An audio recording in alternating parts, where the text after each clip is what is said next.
তৌফিক দান করেন। বলতেছিলাম আপনাকে যে কিয়ামতের ময়দানে আল্লাহ তাআলা আমাদের জিন্দেগীর কথা কাজ সবকিছু মাপার জন্য একটা পাল্লা বসাবেন। সবকিছু মাপার জন্য ন্যায়নিষ্ঠার পাল্লা। সেই পাল্লায় আমাদের কথা মাপা হবে, কাজ মাপা হবে, ওজন দেওয়া হবে। সেদিন যার নেকের পাল্লা ভারী হবে তার ঠিকানা হবে জান্নাত, আর যার গুনাহের পাল্লা ভারী হবে তার ঠিকানা হবে জাহান্নাম। আল্লাহ তাআলা আমাদেরকে নেকের পাল্লা ভারী করার তৌফিক দান করেন, বলেন আমিন।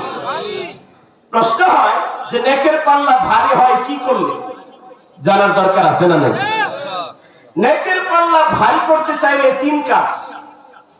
যদি চাই নেকের পাল্লা ভারী করব তবে আমাদেরকে করতে হবে তিন কাজ। জোরে কোন কয় কাজ? এই তিন কাজের কথা একটু বলে আমি শেষ করে দিচ্ছি। এক নম্বর, নেকের পাল্লা ভারী করতে চাইলে ঈমান খাঁটি করতে হবে। বলেন কি খাঁটি করতে হবে? জোরে কোন না, কি খাঁটি করতে হবে? আল্লাহ তাআলা আমাদেরকে ঈমান খাঁটি করার তৌফিক দান করেন। এক সাহাবী নাম তার জাবের রাদিয়াল্লাহু তাআলা আনহু। বলেন সাহাবীর নাম কি বললাম? জাবের। আমার প্রিয় নবীর সাথে সফরে বেরিয়েছেন। আলা বাগলাতিহিল বাইদা, নবীজির এক সাদা কালারের খচ্চরের পিঠে নবীজি বসার সামনে, আর জাবের ডিরেক্টলি নবীর পিছে বসা। চলার পথে আমার প্রিয় নবী জাবেরকে ডাক দিলেন, ইয়া জাবের, হে জাবের। জাবের কয়, লাব্বাইক ইয়া রাসূলুল্লাহ, ফিদাকা আবি ওয়া উম্মি।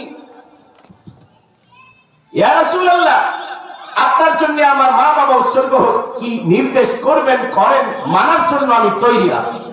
সুবহানাল্লাহ বলবেন না? আমার প্রিয় নবী কিছুই বললেন না।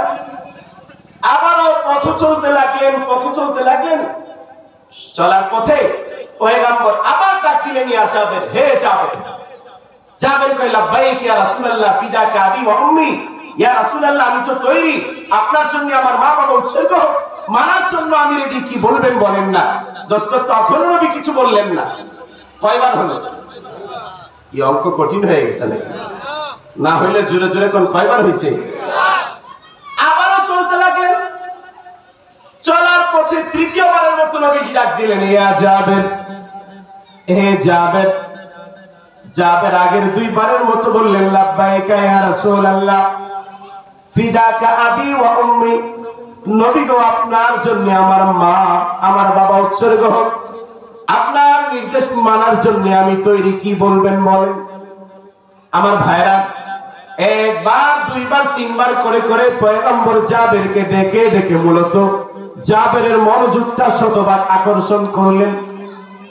100% জাবেরের মনোযোগ আকর্ষণ করার পরে আমার প্রিয় নবী যখন বুঝলেন এবার জাবের আমার দিকে 100 ভাগ তার মনোযোগ আকর্ষণ হয়েছে, পয়গম্বর তখন বললেন, আখলিস দীনাক ইয়াকফিকাল আমালুল কালিল। জাবের, তুমি তোমার ঈমানকে খাঁটি করো, ঈমান